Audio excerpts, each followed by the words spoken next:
Hey there, thanks for joining me again. It's Lokazi casting for you more MLG Anaheim 2011 previously unbroadcasted replays. Here we have EGDeMuslim versus TQ Tyrant, who is Saikou, S-A-I-K-O-U, if you're looking on that bracket there on the MLG website to try and determine where these games are. This would be in the open bracket losers. Round 7 is where this game is, if you're looking at that bracket. And this is Dual Site, which is an MLG GSL map. And we have Tyrant Saikou spawning on the left-hand side of the map. This is Game 2. Game 1 did go to EGDeMuslim on Tal'Darim Altar, MLG Tal'Darim Altar. And it had a fast Reaper opening to kind of get the economic advantage there at the beginning. So it'll be interesting to see if he goes for any type of really aggressive play like that this time as well. The Muslim so far, pretty standard. He is just finishing up his supply depot at the same time as his 11th, and he is going for a very fast refinery again. This is another 11 refinery, so there might be more Reapers on the way. We will have to see, though this SUV is headed back and a barracks is not being started, so maybe it's just kind of to get the factory earlier type of build. We'll have to see how this works out. Just kind of an interesting time to take that. It is now up to 13 SUVs and no barracks. There we go. There's a barracks being taken. So kind of swapping the positions of that refinery and that barracks in the build order. A little non-standard, but pretty interesting. In the meantime, we do have overlords making their way across the map. Now, of course, these overlords do know where they're going exactly because this is a 1v1 map. We have Saikou dropping his expansion. Looks like it was on 15. Yep. 15 dropped his expansion, so we should see an extractor and a spawning pool going down here soon. There's the spawning pool, and it'll be interesting to see if we go extractor or a gasless expand build here. Some type of, Spanish build. We'll have to see what it decides to go with. So far, no gas still. Just droning up behind this. Order being started there at 16 for EGDeMuslim. And a factory going down at the wall in here for EGDeMuslim, so it was indeed for a very fast factory there. A reactor going down on the barracks, so it'll either be... there's a lot of things that this could be, actually. Could be lots of Marines with some Hellions backing them up for a deny the third type of Korean-style timing. Could be that. That's usually at about like 9 minutes, 10 minutes-ish. Could be a siege tank Marine push, like a really early one. Just he went for this gas so early. I feel like he's either, I think he's going to need to do a lot of damage with whatever pressure he's queuing up here because of the fact, there we go, or a really heavy Hellion push, which you really don't even need blue flame Hellions. And we actually see, just out of paranoia's sake, a spine crawler going down here for Saikou. I would have liked for him to have scouted a little bit more to see that factory. He doesn't even know that there's a factory up there. He's just kind of blindly going it. So we have some Hellions building right now. We have a starport going down. So it could be transitioning into Banshee harass behind this. Or maybe drop Blue Flame Hellions. I'm not really sure.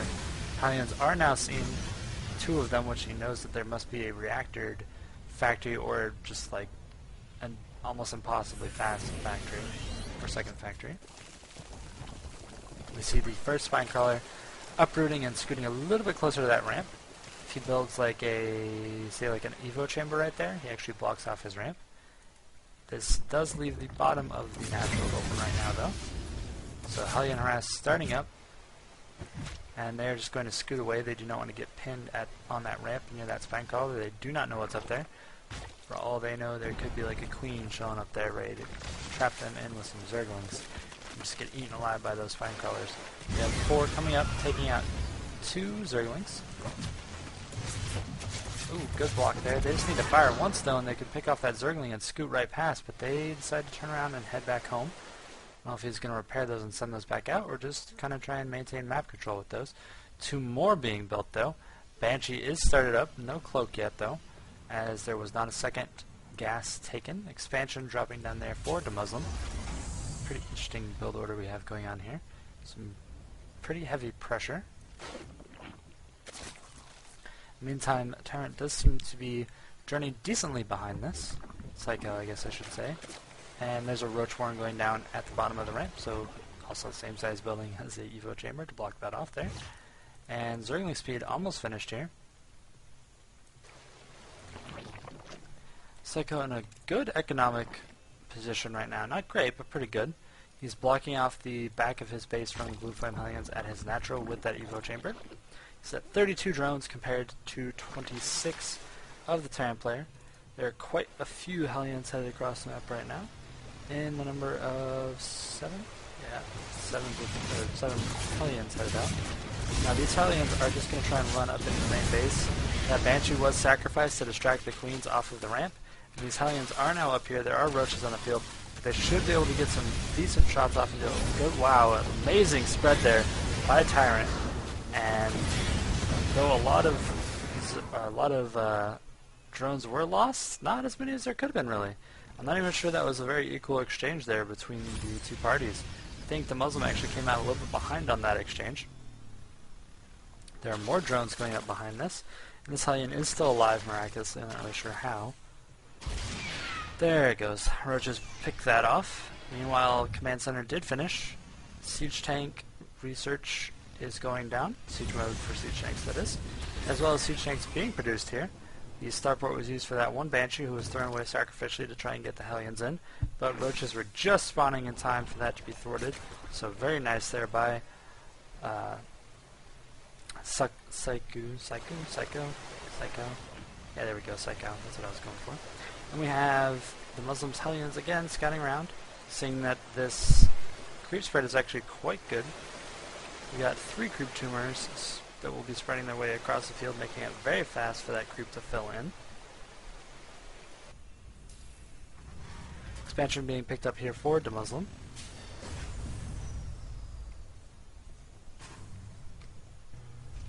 So Orbital lifted off and moved here, and now it is finally moving out.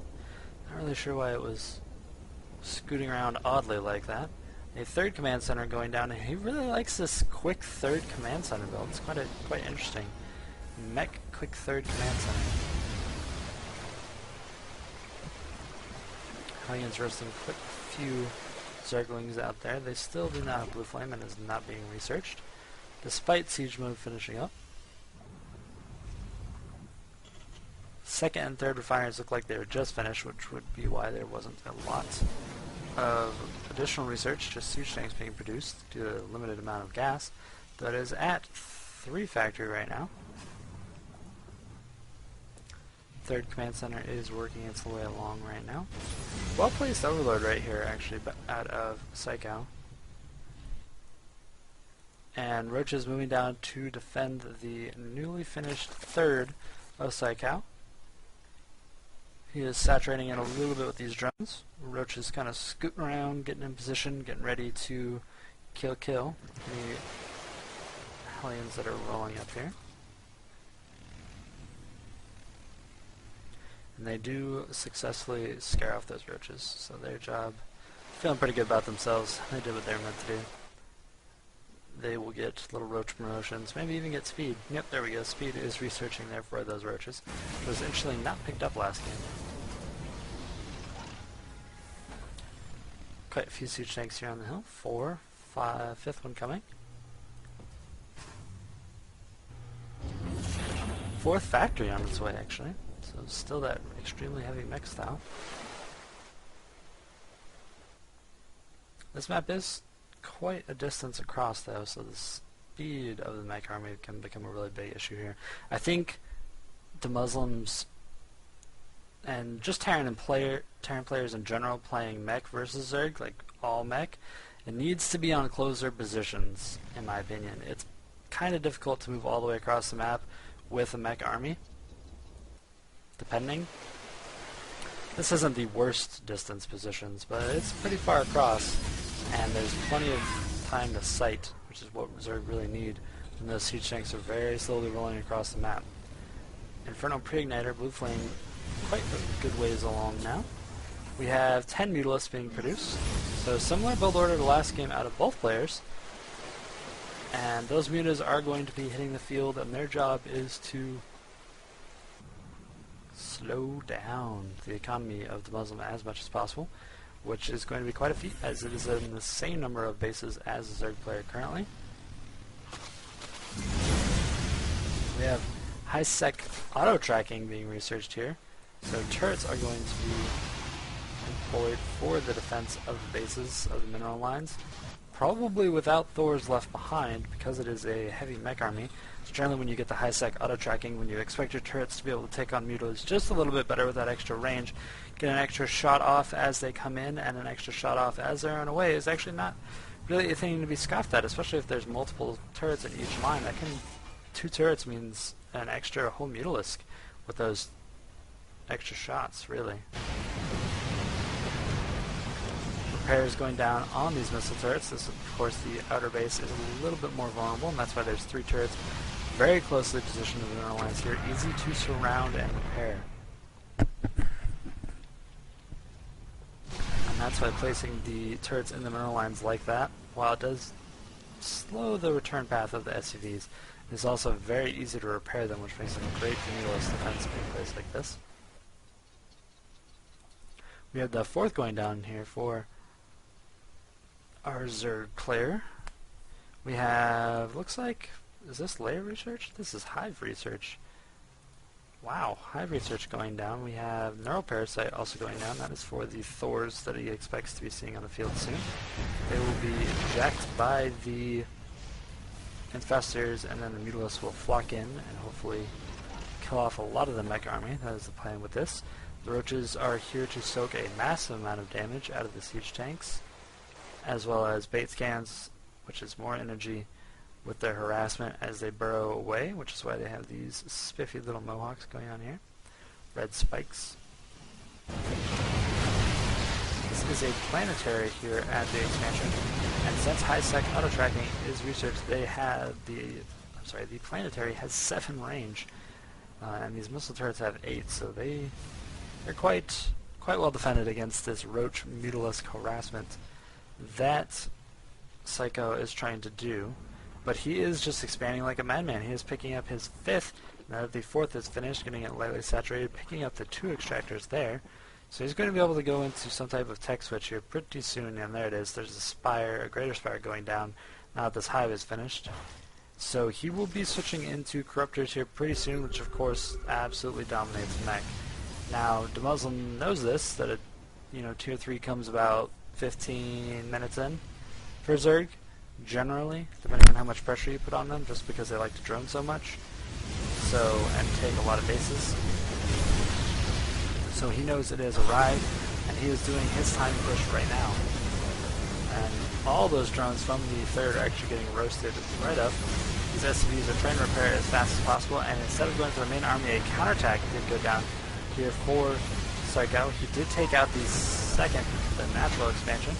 He's now eating all those SCVs. All of these roaches burrowing up, they're going to unburrow and rip apart this Thor. Meantime, the siege tanks have not actually been sieged, they're just kind of rolling up. Corruptors out on the field, not able to be converted into broodlords quite yet. Things are looking pretty good for the Muslim, though this counterattack is quite damaging. He can lift off all of these buildings. He's going to lose his supply, which is really a big issue at this point in the game. He does have this expansion mining, and a lot of Tyrant supply is actually tied up. Oh, these broodlords are just finishing right now, and this is going to turn the tide of the entire battle. These broodlords really are unanswerable right now. There are 2 Thors out on, or 4 Thors out on the field up here, but they are not enough to take down these broodlords. Good transfuse going out on one of those broodlords that was getting low. One broodlord does die, and these Thors are just trying to be focused on as much as possible by these roaches. And these broodlords are actually going to get cleaned up quite nicely by these Thors. They actually did a lot better than I thought they would, and it's going to be 2 Thors. Oh, that Thor goes down. These repairing SCVs are really what has been making the difference. Siege tanks did clean up all the roaches there on the field. And this one last broodlord is trying to stand tall, but these SCVs are just repairing so much. The Greater Spire was actually not being focused down by the siege tanks, and I think that was a big mistake by EGDeMuslim. He needs to move up and take that out. There he goes. He's focusing down now. We have 2 more broodlords being morphed on the other side of the map. The 5th was finished up. The 3rd was resaturated. Meantime, EGDeMuslim has a massive amount of flying factories. Was 6, one of them just burned down. Chilling at his third. Does not have his main, it was entirely taken out, as well as all the supply depots there. So really in quite a good position. These roaches swung across from the main base, from the main attack, back to the main base here of Saikou, and he did take out the rest of those siege tanks, Thors, and Blue Flame Hellions are now all dead. So now Saikou is in a fantastic position. He is very far ahead on workers, I believe. He has 42-26. He has 24 roaches on the field against 1 Viking. If he just pushed, he could probably pick off all of the surrounding structures to the planetary just based on range. So we'll have to see what he decides to do here. We have EGDeMuslim moving across the field with some speed. Blue Flame Hellions scooting around. Healing up here, though these turrets are going to be able to see and enable the cannon to be able to fire on that. Blue Flame Hellions doing a number on this mineral line. GG called by EGDeMuslim.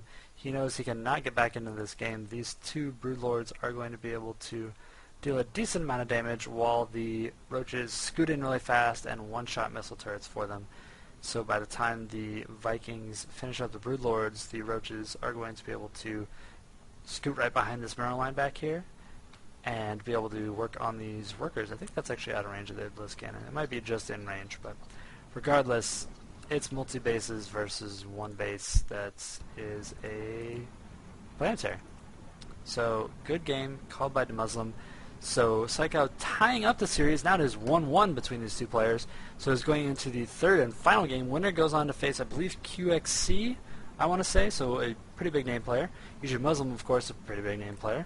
So we will have to see how that 3rd game goes. Join me there in just a few minutes. This was Lokazi, Lokazi. You can find me at youtube.com/Lokazi and twitchtv.com/Lokazi. Both of those places you can find me, my videos, my commentaries, a bunch of strategies, all that type of stuff. And I look forward to seeing you there, as well as in this next game coming up. I will catch you guys in that game. See you then.